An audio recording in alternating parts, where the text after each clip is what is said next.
You didn't understand no for years. I don't know if you still do. No.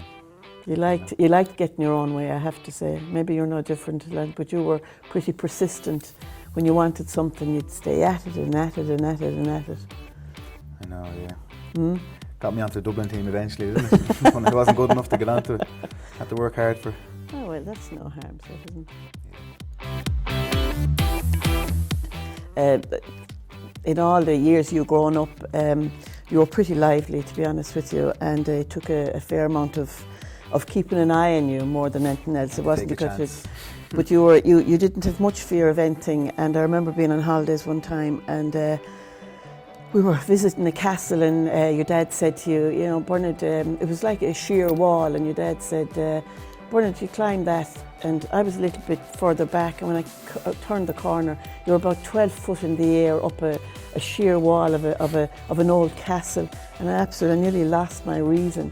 But your dad always said to let you go a little bit, that it was good to let you express yourself. And I used to say, you know, it'd be nice if you could do it without giving me a heart attack and, you know, risk falling down a hole or off a cliff or off a wall or whatever.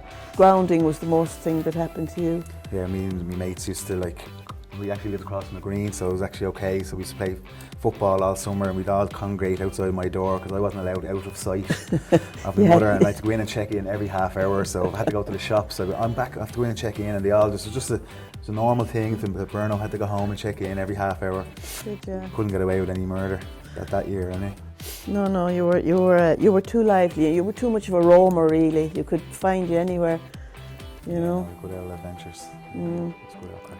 Did you? I don't know if any of the other lads' mothers realised how far you used to roam, and I'd have to sit into the car and go find you and haul you back down. And down the secret garden in Castleknock down the back road. That's right, yeah, the secret garden. Yeah. I know you were. Well, you had great times. I'd be blessed, wouldn't I? Well, you'd be blessed maybe in the finish, but in the beginning it'll fairly put you to the pin of your collar, keeping an eye on them and keeping them out of harm's way and that kind of thing, until they get a bit of sense and know exactly what they should or they shouldn't do.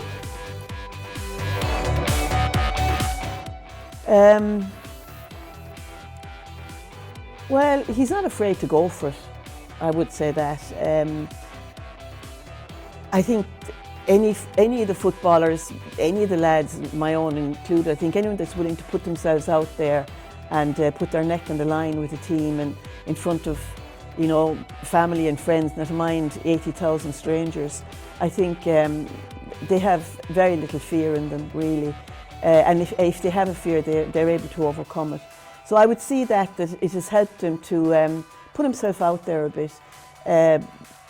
Maybe because of that he'll take a chance on things that maybe others would be a little more nervous of doing, maybe. I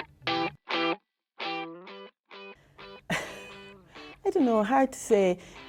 In 2011 you had 3 sons in Cope. That was just spectacular from our point of view, from his father and my point of view. I mean, you know, that was the pinnacle of everything the lads had worked towards, and to have 3 of them there was just phenomenal.